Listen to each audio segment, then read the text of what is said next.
I'd like to bring on now to One America News, Zach Rodriguez, who is an elected board of supervisors on the county of Kenosha County, Wisconsin, which just this week has come under intense pressure from civil unrest, rioting, and violence.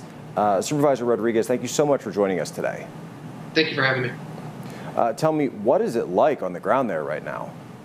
It's chaotic, to say the least. There's such a rush of emotions from anger to people being scared to just more so than anything, a lot of questions that have not been answered.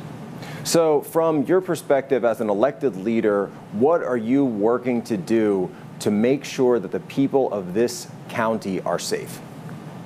I'm doing as much as I can, and I've got a handful of colleagues that I've teamed up with to do that. Last night, we sent a letter, a frantic letter almost, to the governor asking for additional National Guardsmen here in Kenosha County. We asked for 2,000 at least, because right now, our law enforcement that we have here in Kenosha is outnumbered, I'd say, 4 or 5 to 1. And so how many specifically were you requesting even before these most recent shootings took place? We were requesting, I have one colleague that was requesting a minimum of 1,000. The letter that we sent out to the governor and we sent to the president as well was requesting 2,000 at a minimum. And so what are you hearing in terms of the governor? So we know that now he's accepted only after violence and shootings took place. Now there's bodies on the streets. Why was the governor not willing to listen to your request when you made it? I think what this boils down to with the governor, and let me say this first, I'm grateful that he's accepted the aid from President Trump, and I'm grateful President Trump has offered these resources to Kenosha County. But I think what this was, starting Sunday night, was, you know, is this a red or a blue issue? And this has nothing to do with partisan politics, but I think the governor, and I think the people of Kenosha feel that the governor let partisan politics get in the way of the safety of not only our residents, but their livelihoods with the businesses. And now, when you talk also, obviously, local police right there have to have a very complicated situation because on one hand, they're dealing with an officer-involved shooting, but on the other hand, they also have to keep the peace on a daily basis. Right, and it's a very difficult task for any department, especially the Kenosha Police Department. And I say that because we're not a huge department. We're not a big, gigantic city like Portland, Chicago, Minneapolis. And so what they're trying to deal with is protesters and inciters from these cities. I heard today that we had people from Milwaukee, Chicago, Green Bay, Minneapolis.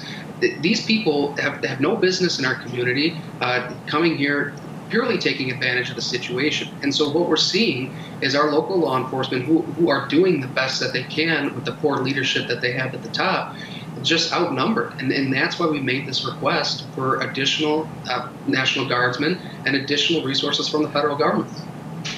What would you like to see happen from the state government and from the federal government? What we need to see happen is them give us their full devotion to getting, you know, law and order back to the streets of Kenosha.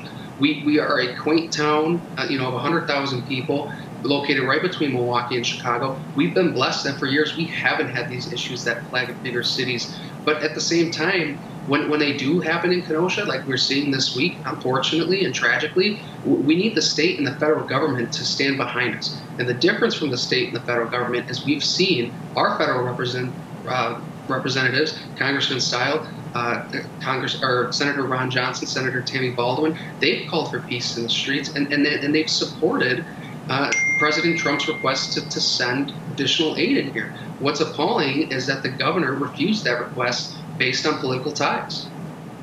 That's absolutely incredible. Supervisor Rodriguez, my heart goes out to you. God bless you and God bless the people of Kenosha, everything that you're fighting for. I do hope that you're safe.